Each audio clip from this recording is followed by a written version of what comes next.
Today I'll be reading to you from the book of Philippians, chapter 2, beginning in verse 25, reading down through the end of the chapter, verse 30.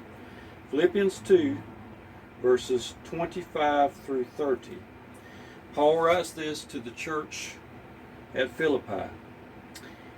Yet I supposed it necessary to send to you Epaphroditus, my brother and companion in labor, and fellow soldier, but your messenger, and he that ministered to my wants.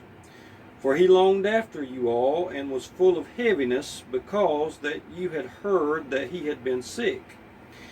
For indeed he was sick, nigh unto death, but God had mercy on him, and not on him only, but on me also, lest I should have sorrow upon sorrow. I sent him therefore the more carefully, that when you see him again you may rejoice, and that I may be the less sorrowful.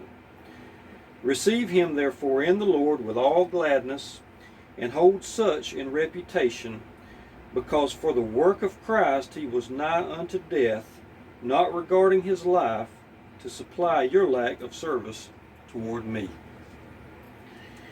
The last time we looked through a few verses, verses 19 through 24 of Philippians 2, where Paul spoke to us of his co-worker, his beloved son in the faith, Timothy.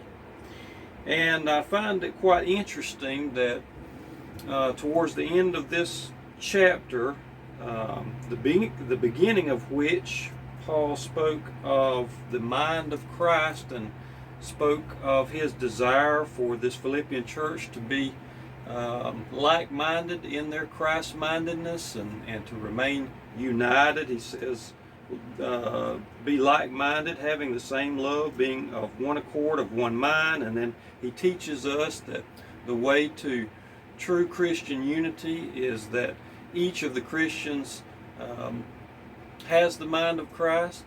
And what is that mind? It's a mind of humility. It's a mind that is willing, and not only willing but happy to condescend, to get up underneath the other for the other's benefit. It's others mindedness. It's a Christ mindedness, and that's what Paul is calling the church to here in Philippians chapter 2. But I find it interesting that towards the end of this chapter, Paul seems to be switching gears, just basically talking logistics and maybe taking care of some administrative matters here. He says in verse 19 of Philippians 2 that my desire is to send Timothy shortly to you. I want to know how you're doing, so I'm going to send him to you so I can have a report of your spiritual well-being. And he says in verse 23, him therefore I hope to send presently, so soon as I shall see how it will go with me, but I trust in the Lord that I also myself shall come shortly. So it just seems to me at this point, or maybe at first glance, that Paul is really just getting down to business right here, and there's not a lot of spiritual meat in these verses 19 through 30 of Philippians 2, but all you have to do is take a second look and read carefully what the Apostle Paul writes here, and you will find that I believe Paul is giving us two living examples of men who have the mind of Christ. Men who are setting a good example for the Philippian church to follow. He begins, as I said before, with Timothy. And he writes about Timothy in verse 20, I have no man like-minded who will naturally care for your state. Genuinely, sincerely, truly, really care for your state.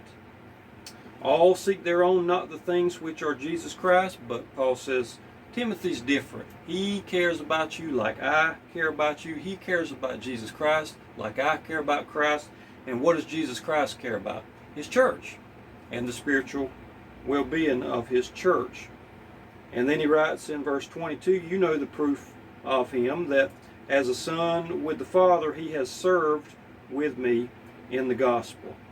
And I remarked last time that you can tell the mind of someone by the actions of someone. And in Timothy's case, as he reminds the Philippian church here, you know the proof of him that he has served with me as a son with the Father. His actions, his service, show you that he's the real deal. Your actions will tell your affections. Your actions will tell what is in your mind and what you value and what matters to you. And Timothy's actions demonstrated that he naturally cared for the state of the church, and he sought the good of the church, and he sought to take care of Jesus Christ's concerns. And this time we're going to look at the second living example, I believe, of a man who has the mind of Christ, and his name is Epaphroditus. And we read in verse 25, "Yet I supposed it necessary to send to you Epaphroditus, my brother and companion in labor and fellow soldier, but your messenger and he that ministered to my wants." So go back to verse 23, you'll find that Paul's plan is to find out what will become of him, and as soon as he gets that information, he's planning to send Timothy back to Philippi. And he says in verse 24, "I trust in the Lord that I also myself shall come shortly." If the Lord sees fit to release me, my desire is to come and check on you and be with you myself. But he says in verse 25, "I thought it was necessary to send to you Epaphroditus."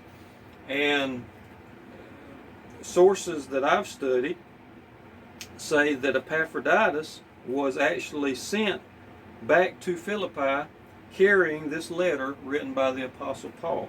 So Paul sends Epaphroditus first, and we'll see his reasoning behind that. And then he hopes to send Timothy next, and then later himself if possible. But he says, I thought it necessary to send to you Epaphroditus. I want you to notice that first of all. Paul thinks it's necessary.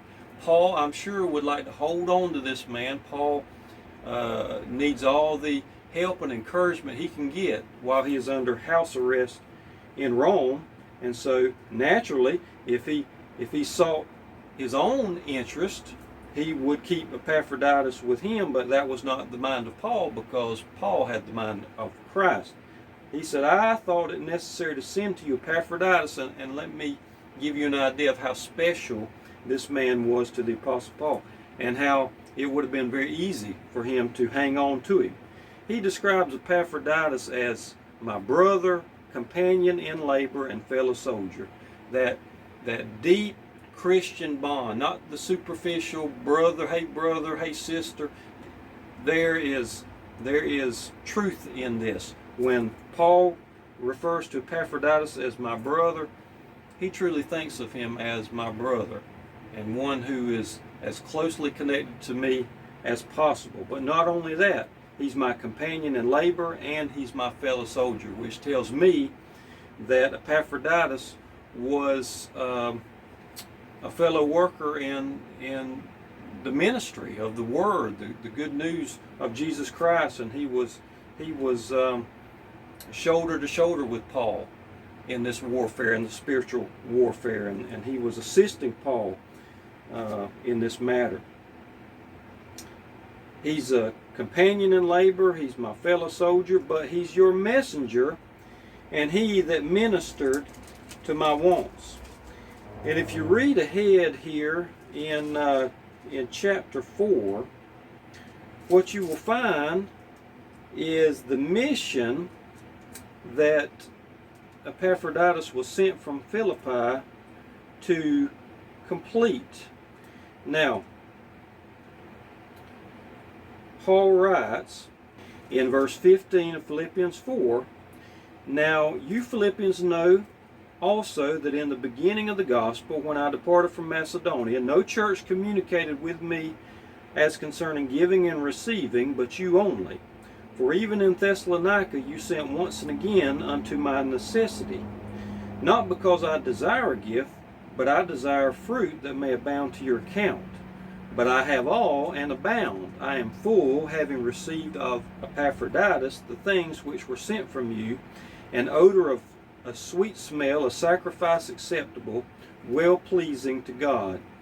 But my God shall supply all your need according to his riches and glory by Christ Jesus. So we read here that Epaphroditus was a member of the church at Philippi, and that he was sent as a delegate of the Philippian church with a gift of money, goods, we're not sure exactly, but some sort of physical gift sent from the Philippian church by this man Epaphroditus. Epaphroditus completes his mission, makes it to Paul, and stays with Paul, continues to serve Paul, and serve with Paul as a gospel minister, I believe. Again, back to Philippians 2, verse 25, Paul writes, Epaphroditus is your messenger or your delegate, and he that ministered to my wants. Now, why is it that Paul thought it necessary to immediately send Epaphroditus back to Philippi? Read verse 26. Epaphroditus longed after you all, and was full of heaviness, because that you had heard that he had been sick.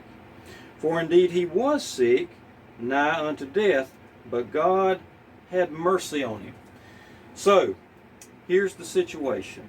Somehow, in the course of his Christian service, Epaphroditus becomes deathly ill. We're not given specifics. That's all we know, is that he was extremely sick and on death's door. Well, news of his sickness got all the way back from Rome to Philippi, and of course, a member, a dearly beloved and dearly appreciated and valued member of the Philippian church, these people are troubled, the Philippians, when they hear that Epaphroditus is sick, and they don't know whether he survived that illness or not. Well, that report of them being troubled by Epaphroditus' sickness comes back to Rome and gets to Epaphroditus, and now he's anxious. So now you've got a whole lot of anxious people. You got anxious people over in Philippi, not knowing whether they'll ever see Epaphroditus again or not. And you have Epaphroditus here who is okay. God had mercy on him, and he has recovered from his illness. But he knows that the Philippian church doesn't know that. He has no way to let them know that I'm fine. And so he's anxious. He's troubled. They're troubled. And that troubles Paul. And Paul has enough trouble to deal with. Paul is in prison at this time, and he has adversaries all around him, and he has pretentious gospel ministers who want to, have the notoriety and the fame and the reputation, and they want to make things more difficult for him. So Paul's troubled, but now he's even more troubled because the Philippian church is troubled and Epaphroditus is troubled. He writes again in verse 26, Epaphroditus longed after you all. He was full of heaviness, anxiety, sorrow, because you had heard that he had been sick, and indeed he was sick, near to death, but God had mercy on him. But God did not have mercy on him only, God had mercy on me. This speaks again to how dear Epaphroditus was to Paul. Now I want you to keep that in the back of your mind as we study this passage. This was not an easy thing for Paul to send this man away.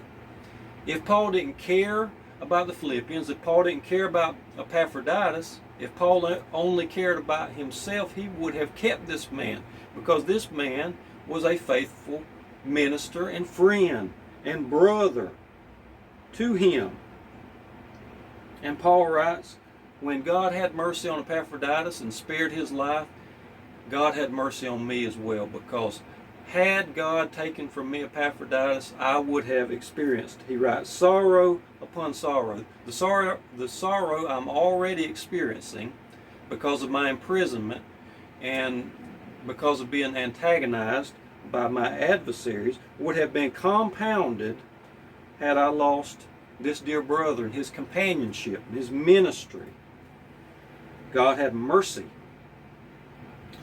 Verse 28, I sent him therefore the more carefully or eagerly. I was eager to send him back, so that when you see him again, you may rejoice, and that I may be the less sorrowful. And you may say to yourself, how's it going to make you less sorrowful, Paul, to lose such a beloved brother and that companionship and that co-worker and that fellow soldier? How's that going to make you less sorrowful to see him leave? Paul had the mind of Christ. Paul was concerned about the Philippian church. Paul was concerned about Epaphroditus. And Paul says, I didn't send him away to you with regrets, really within my heart of hearts wanting to hold on to him for dear life, but I sent him away quickly because I knew how troubled you were, and I knew how troubled that he was. And I'm imagining this blessed reunion when Epaphroditus makes it back to Philippi, that you will rejoice in seeing that God has had mercy on him and spared his life, and that you get to enjoy his fellowship and his ministry again. And he sees that you're relieved, and I'm relieved. We're all relieved.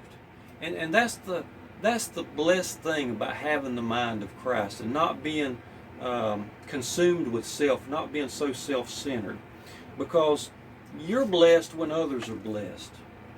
You know, Jesus taught us that it is more blessed to give than it is to receive. And I've said time and time again, that doesn't seem to be true when you think about it, because I'd rather have it for myself. But then when you try it and experience it, you figure out that, wow, I get to rejoice with you. I get to rejoice while you rejoice. I share in your joy with you, and the joy is compounded, and it is more blessed indeed to give than it is to receive, and that's exactly what Paul had in mind here. Paul is envisioning this blessed reunion, the Philippians rejoicing, Epaphroditus rejoicing, being back home again with his people, with his brothers and sisters of his home church. And Paul is relieved even with the very thought. Verse 29, receive him therefore in the Lord with all gladness. Give him a Christian welcome. Give him a reception that is fitting for a Christian brother. Receive him with all gladness, with all joy. And not only that, hold such in reputation, high regard, honor, high estimation. Paul wants to make sure that the Philippian church realizes just how valuable this man Epaphroditus is, and how highly he should be regarded. And that's really probably the main point that's been resounding in my mind as I've studied this week preparing for this message, is the high value that we should place on men and women, boys and girls even, like Epaphroditus. Paul writes at the end of verse 29, I want you to hold not Epaphroditus in reputation alone, but hold people like Epaphroditus in reputation. Highly regard them. Why? Verse 30, Paul explains, because for the work of Christ he was near unto death. This tells us that Epaphroditus did not become deathly ill while he was just taking it easy in Rome. Epaphroditus became deathly ill in the course of his service, delivering this gift from Philippi to Rome, and then staying to serve in the gospel ministry with the Apostle Paul. And I understand that Epaphroditus hazarded his health, even to the point of death, because he was so zealous for Jesus Christ, the glory of God, the good of the church, Paul, and he was willing to work himself almost into the grave. Read verse 30. Because for the work of Christ he was near unto death, not regarding his life or risking his life. In other words, he just was not willing to call in sick, take a sick day. He was intent. You know, his health was not number one on his priority list. He had the same mind that Timothy had. He genuinely cared for the spiritual state condition of the church. He didn't seek his own interest. He sought the interest of Jesus Christ, even to his own hurt, even to the hazarding of his own life. And Paul says, you know, we need to recognize brothers and sisters like this. These are outstanding Christians. These are men and women, boys and girls even, who are sold out. And they are devoted, they are fully given to serving God through serving people, especially his church. Because for the work of Christ he was nigh to death, not regarding his life, to supply your lack of service toward me. Paul writes, you couldn't be with me, so you sent Epaphroditus as a delegate to represent your church and to deliver this gift on your behalf and to serve me on your behalf. And he did it wholeheartedly, mind, body, and soul, and it almost cost him his life.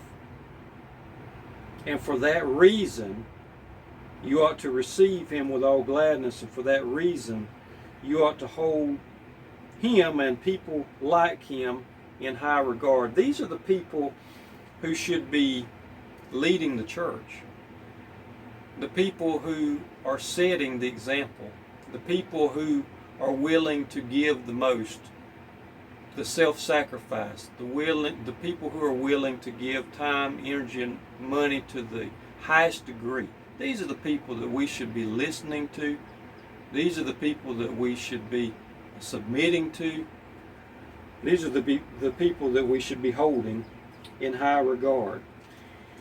And on that same note, I want to share with you one more passage here from 1 Corinthians 16, as Paul is writing his closing comments, and he is sending his greetings to the brothers and sisters at Corinth. And here in 1 Corinthians 16, beginning in verse 15, we read this. Paul writes, I beseech you, brethren, you know the house of Stephanas, that it is the first fruits of Achaia, and that they have addicted themselves to the ministry of the saints, that you submit yourselves unto such, and to every one that helps with us and labors. I am glad of the coming of Stephanas and Fortunatus and Achaicus, for that which was lacking on your part they have supplied. For they have refreshed my spirit and yours, therefore acknowledge ye them that are such. A lot of similar sentiments here in 1 Corinthians 16 towards the end of the letter, as we just saw in Philippians 2. Paul points out, first of all, the house of Stephanas in verse 15. He says, you know that they have addicted themselves, or in other words, they have voluntarily devoted themselves to the service of the saints. Nobody forced them to do it. Nobody told them to do it. They love the Lord Jesus Christ, and therefore they love Christians. They love Christ's people. They want to serve Jesus Christ, so they give themselves, they commit themselves, they addict themselves to the service of the saints. And Paul writes to the Corinthian church, you know that. He reminds them of that, so that, 16, you submit yourselves unto such. not just Stephanus and his house, but everyone who is sold out for Christ and is willing to give and share spiritually and physically, we ought to submit ourselves unto such, and to everyone who helps with us and labors.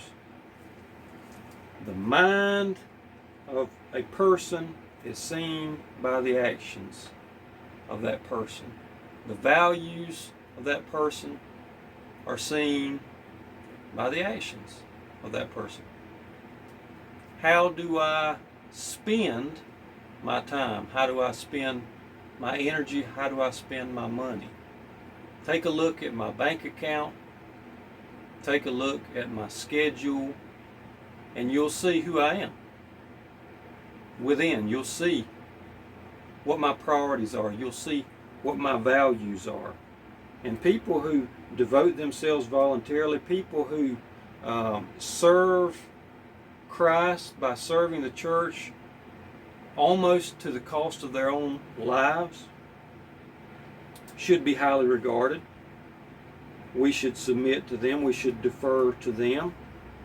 Everyone who takes pains in laboring for Christ, by laboring for His church, for His people, these are the people we ought to acknowledge. Verse 17, I am glad of the coming of Stephanus, Fortunatus, and Achaicus, for that which was lacking on your part they have supplied. So apparently these three were sent by the Corinthian church to minister to Paul, much like the Philippians sent Epaphroditus.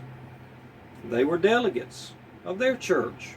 Verse 18, they have refreshed my spirit and yours. They serve the church. They serve Christians. They serve their brothers and sisters. They give their time and energy and money. They pour themselves out. They devote themselves. Therefore, acknowledge them that are such. My prayer is, in conclusion, number one, is that we would see the mind of Christ in these two men described or commended by the Apostle Paul in the latter part of Philippians chapter 2, Timothy and Epaphroditus. That we would recognize the mind of Christ in these two men. Recognize the mind of Christ in the Apostle Paul. That we would imitate these men. That we would submit to these men by imitating these men. That we would be examples in our churches, in our circles of influence, so that others could look at us and see our service, and see our lives, and see the mind of Christ being poured out through our lives, be drawn closer to Him and closer to the church. And number two, not only that we would become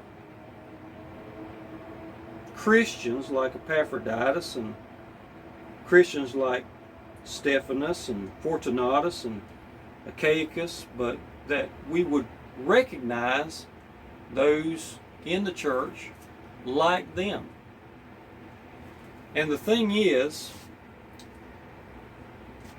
with Christians like these, they're not going to be standing on a platform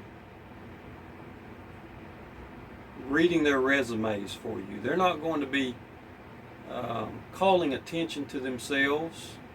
They're not going to be listing their achievements. And, Epaphroditus, I just can't picture Epaphroditus going back to Philippi and demanding respect and honor and acknowledgement because he was faithful to the mission. He delivered that gift, and he almost lost his life in the service to Paul and the service to the church. And some would even call him reckless. He wouldn't go back and tout himself and demand respect and demand that others submit to him and demand to be honored and held in high esteem and high regard. Christians like this, with the mind of Jesus Christ, are typically quiet, behind the scenes kind of people, just consistent, devoted, not because they have to, because they want to, not because they're seeking notice or fame or prestige or rank or control, but simply because they have a genuine love for Jesus Christ and His people.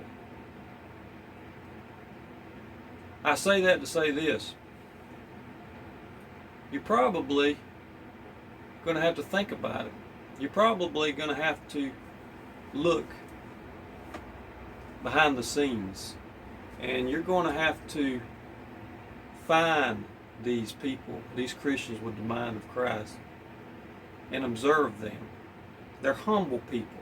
They're like Christ. They're not braggadocious. These are the people we ought to recognize, acknowledge, submit ourselves to. May God bless you is my prayer.